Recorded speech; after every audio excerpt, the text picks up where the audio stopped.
Welcome to एमिल्स। हमने last lecture में chapter cell fundamental unit of life के इंट्रोडक्शन को जाना था और सेल के फीचर्स भी पढ़े थे। अब हम उसी को आगे कंटिन्यू करते हैं। तो आज हम पढ़ने जा रहे हैं प्लाज्मा मेम्ब्रेन। प्लाज्मा मेम्ब्रेन क्या होता है?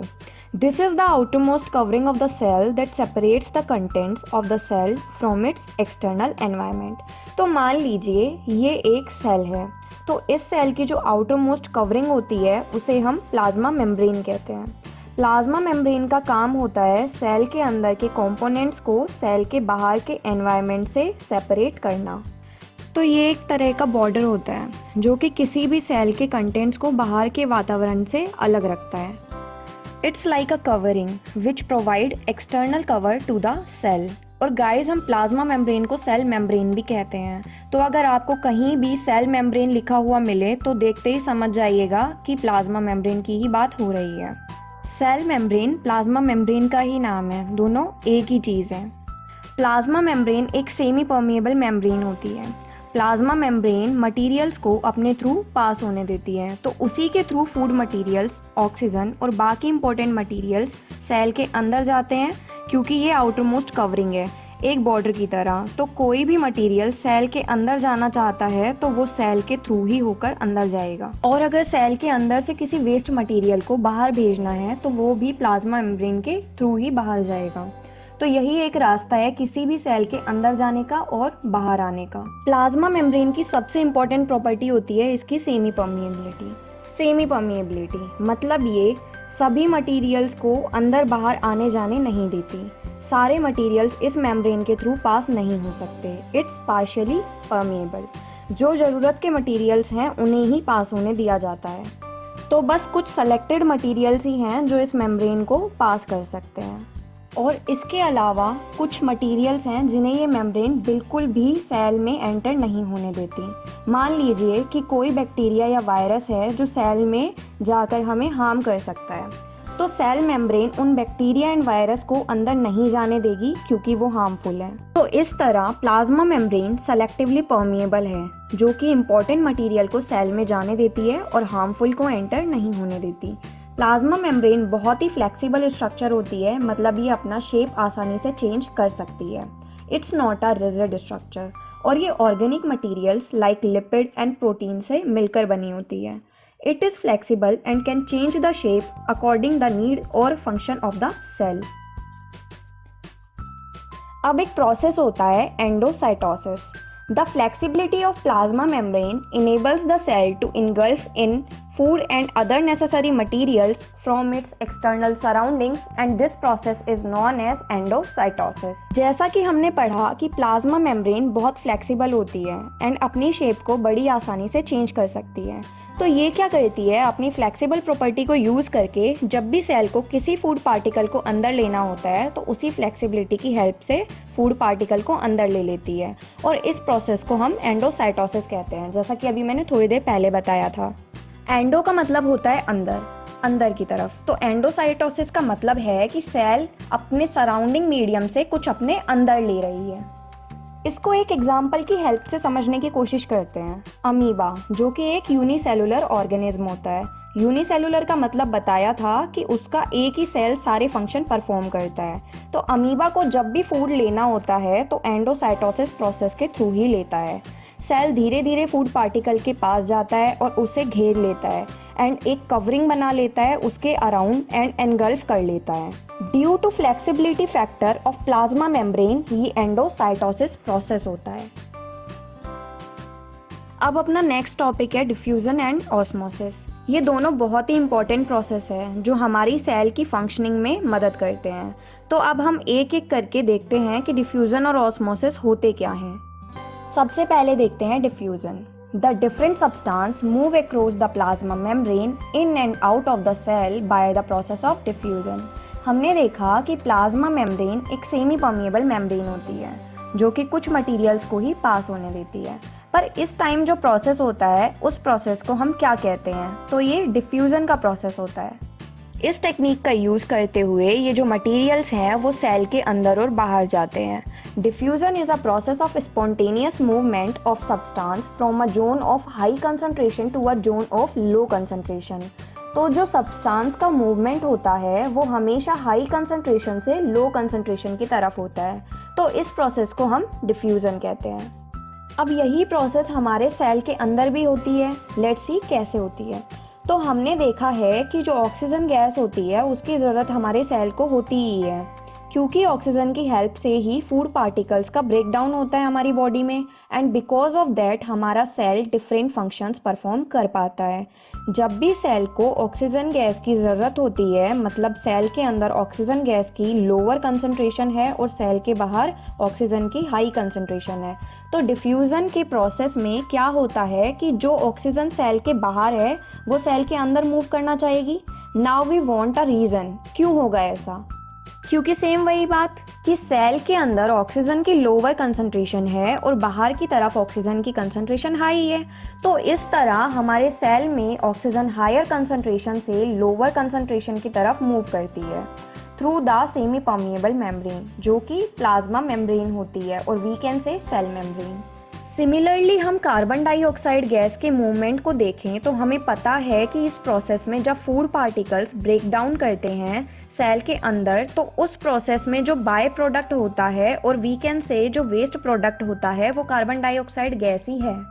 तो वो CO2 गैस जैसे जैसे हमारे सेल के अंदर बढ़ता जाता है उसका कंसंट्रेशन सेल में बढ़ जाता है, और बाहर के एनवायरनमेंट में जब CO2 कम होगा तो सेम यही प्रोसेस होगा कि CO2 सेल के अंदर वाले हाई कंसंट्रेशन से सेल के बाहर वाले लो कंसंट्रेशन की तरफ मूव करेगा। अब एक दूसरा प्रोसेस होता है ऑस्मोसिस।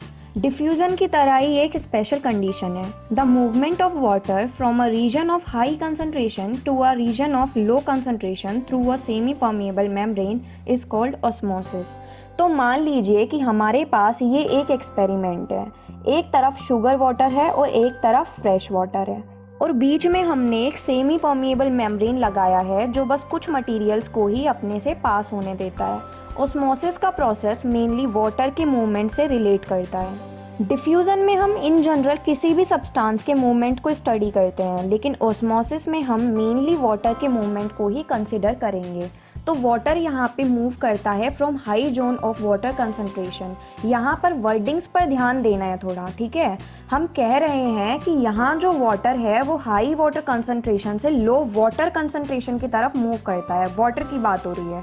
तो जैसा कि डायग्राम में शो हो रहा है कि फ्रेश वाटर है और यहाँ वाटर मॉलिक्यूल्स की क्वांटिटी ज़्यादा है और जो इम्प्योरिटीज़ है, जो सॉल्यूट पार्टिकल्स मिक्स हैं, वो कम है, और एक तरफ वो वाटर है जिसमें शुगर मॉलिक्यूल्स प्रेजेंट है। तो इस तरफ वाटर मॉलिक्यूल्स कम है और शुगर पार्टिकल्स ज़्यादा है।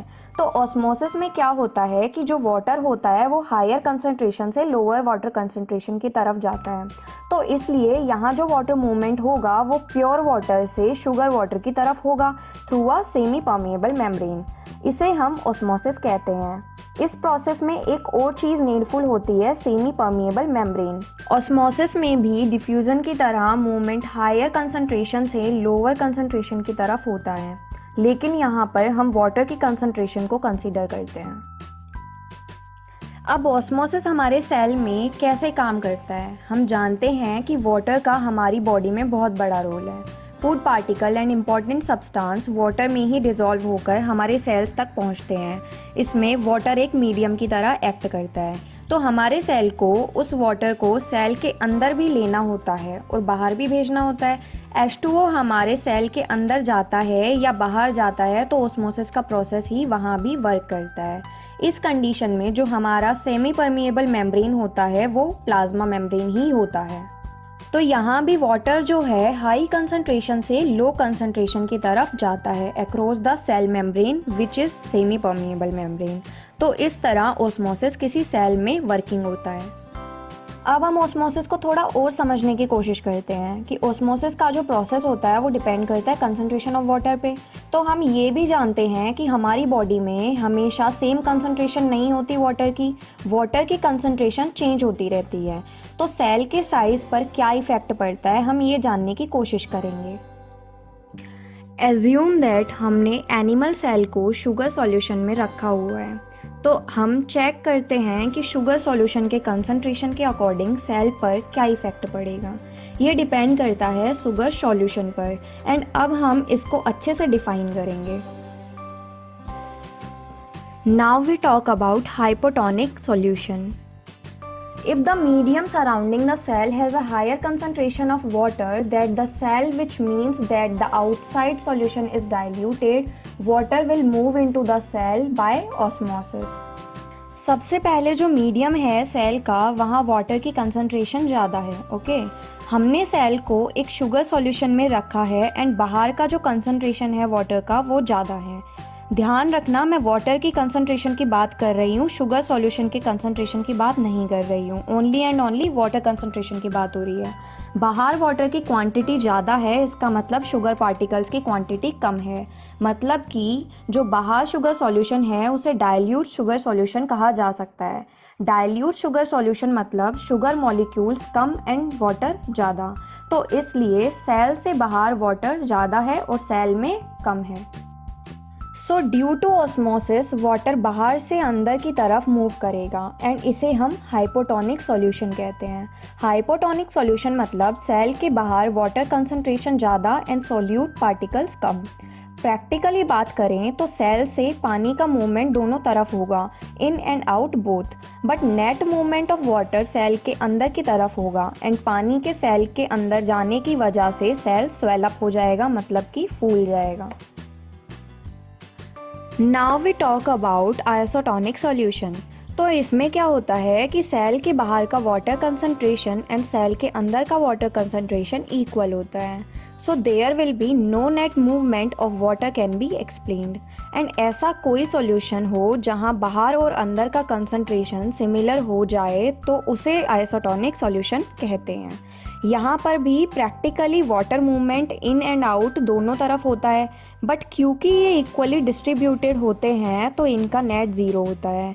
क्योंकि वाटर कंसंट्रेशन इक्वल है तो सेल के अंदर साइज़ में कोई डिफरेंस नहीं आता, वो सेम का सेम रहता है।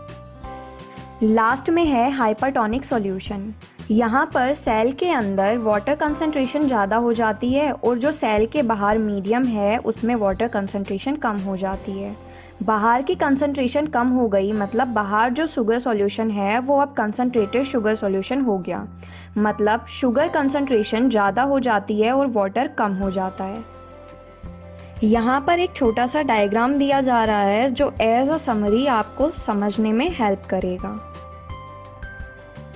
अब अगर हम डिफ्यूज़न का सिग्निफिकेंस देखें तो डिफ्यूज़न के प्रोसेस के थ्रू ही हमारी सेल को अलग अलग nutrients, gases and other necessary materials जो है सराउंडिंग से वो एक्वायर करने में हेल्प करता है।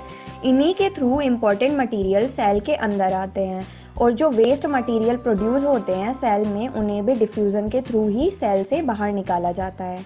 ऐसे ही बहुत सारे यूनिसेल्युलर फ्रेश वाटर ऑर्गेनिज्म होते हैं एंड प्लांट सेल्स होते हैं जो ऑस्मोसिस के थ्रू ही वाटर गेन करते हैं। एंड जो प्लांट रूट्स होते हैं वो भी सॉइल से वाटर एब्जॉर्ब करते हैं with the help of osmosis. इसी तरह डिफ्यूज़न का प्रोसेस बहुत ज़्यादा इम्पॉर्टेंट होता है किसी भी सेल की प्रॉपर फंक्शनिंग में।